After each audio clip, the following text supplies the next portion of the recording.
Hello, my name is Dylan, but you can call me Buttercup.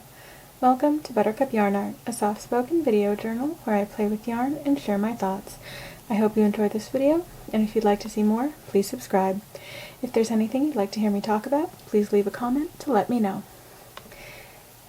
I am still working on the sorrel sweater from Wool and Pine. I finished both of the sleeves, and I have moved on to working on the body. But, and this is the first thing I want to talk about today, I got a new yarn swift and I'm really excited about it. It's so nice. This is the Buka yarn swift, and it is so much nicer than my old swift. The wood is polished and smooth, and it has a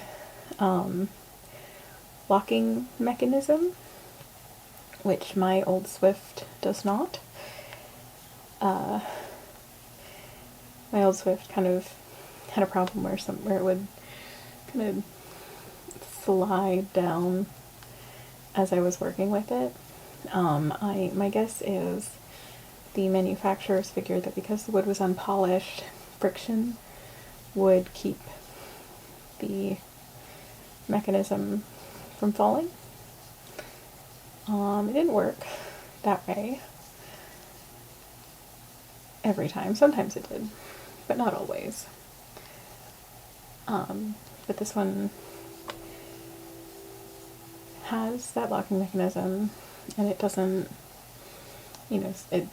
I've only used it a couple times, but it doesn't slide down, it doesn't, snag on the yarn. The old one would do that every so often because of, the kind of roughness of the wood. This one's also a lot quieter than my old one, and that's not a positive or a negative. I kind of liked the noise that the old one made, but as a result of the polishing, this one is very quiet. It feels nice, it looks nice. I really like it. The yarn I'm winding right now is from the Busy Peachy Yarn Club. This was the color for February, I believe, or January. I'll put a link to Busy Peach in the description to check it out. This yarn is 100% cotton, hand-dyed. Busy Peach also sells Tencel yarn, which is also very nice. And the Peachy Yarn Club is a monthly yarn subscription box with exclusive colorways and, occasional extra goodies. I really like it. I have really loved the colors. I really like the yarn. I think it's really great. And I reached out to ask, to make sure that there would not be any wool included because I am allergic. And, she'd respond and tell me that there will never be wool in the Peachy Yarn Club, which I appreciate personally. But I know a lot of people really prefer to work with wool yarn, and I just want to make sure that if you're going to sign up, that you are informed. It is Pima cotton and Tencel, and it's so nice. I love it.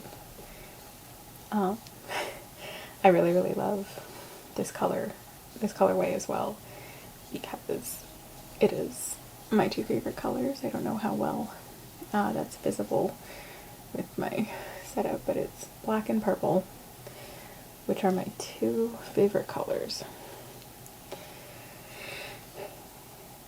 And it's just, I haven't figured out what I want to make with this yarn yet, because I love the colors so much, and I don't want to just use them on anything. So that is that. I am very excited. I really love this Swift. It's great.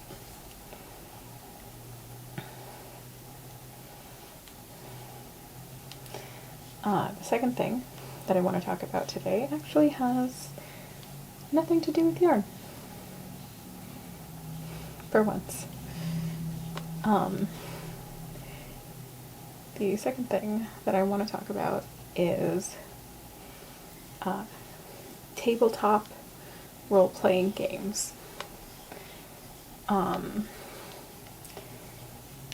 these are things like Dungeons and Dragons, Pathfinder, Call of Cthulhu, you know, games where you tell a collaborative story with your friends,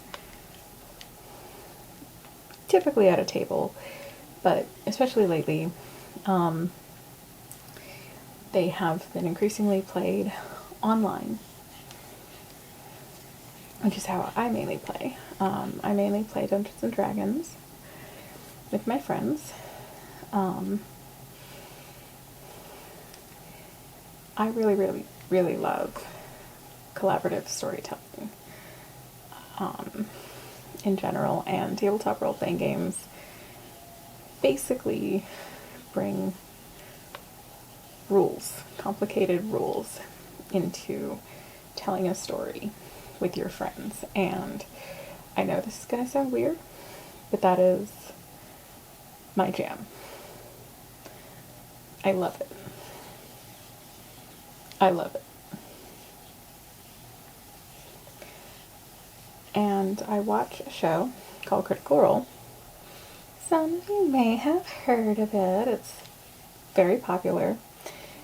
And their second campaign recently aired its final episode. I was quite a bit behind on watching it, and each of the episodes is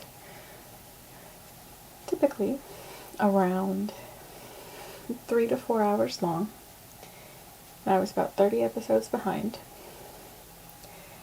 So I spent about a week and a half watching nothing but Critical Role.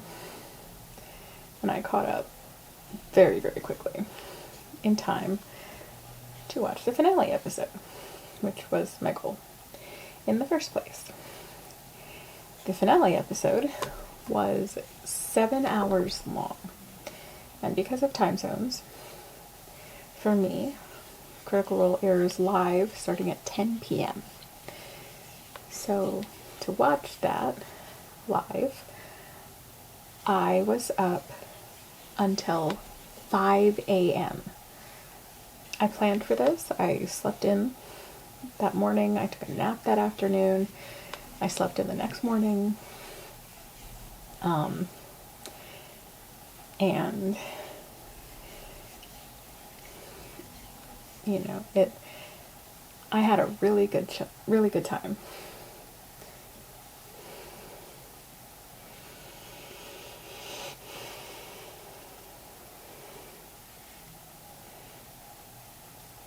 It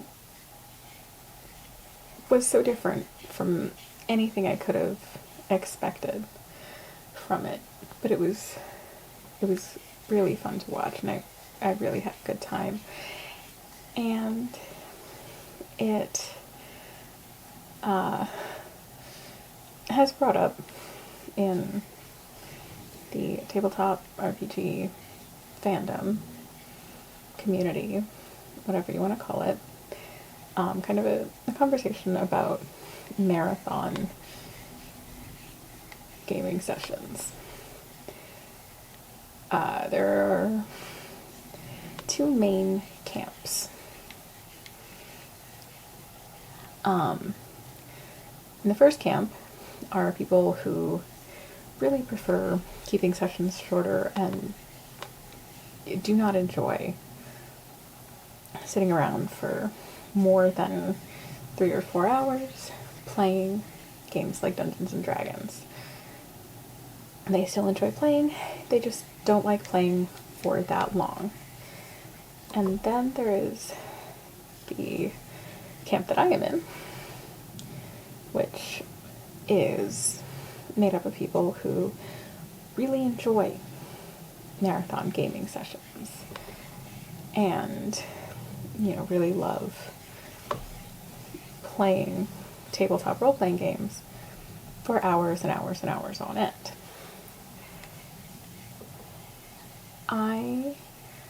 The longest session I have ever played in was a one-shot, which is typically a story contained in a single gaming session. And for this one-shot, we ran the Tomb of Horrors module, which is a pre-written story with pre-written monsters and challenges and all that. And the goal is to survive.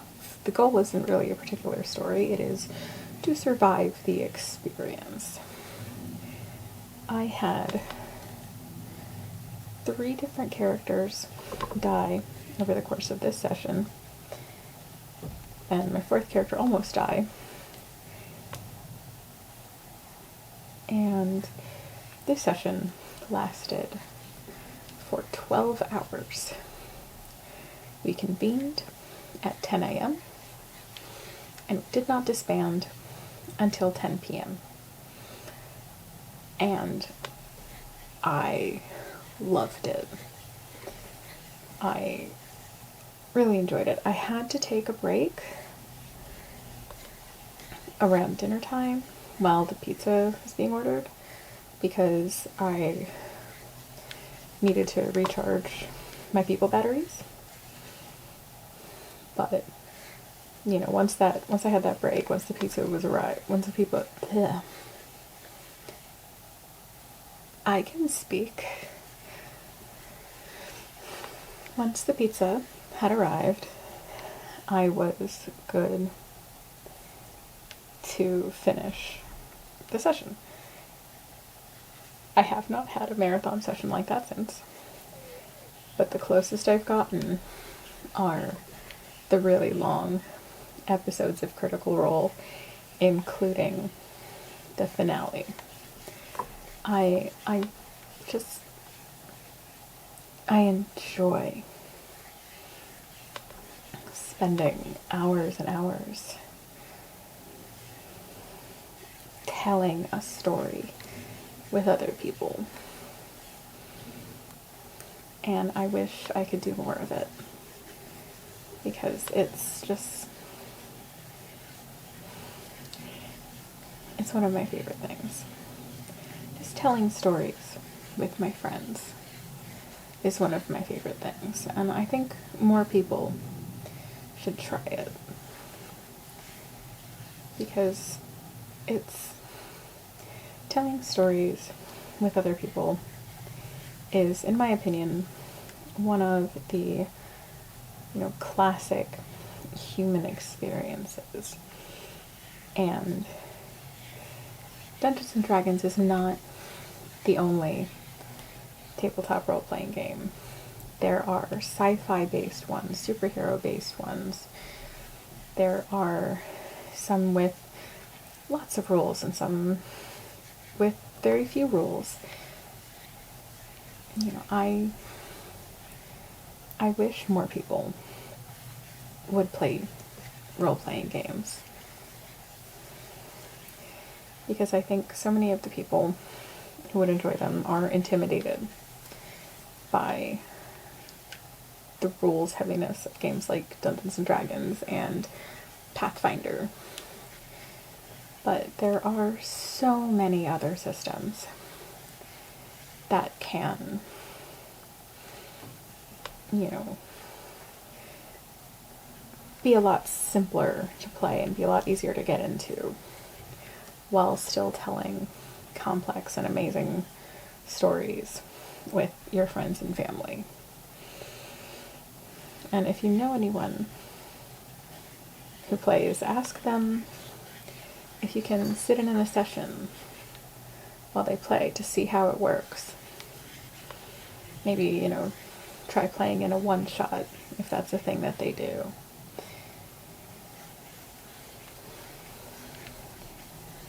And it's not for everyone. I know that. But you might enjoy it.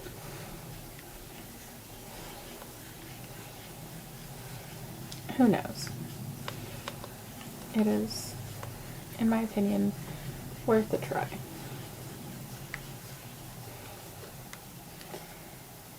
And really, things like this, like what I'm doing here with these videos, it's kind of a collaborative storytelling.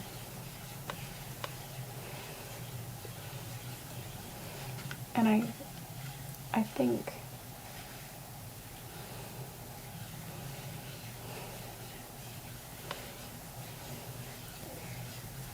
think stories are important in general.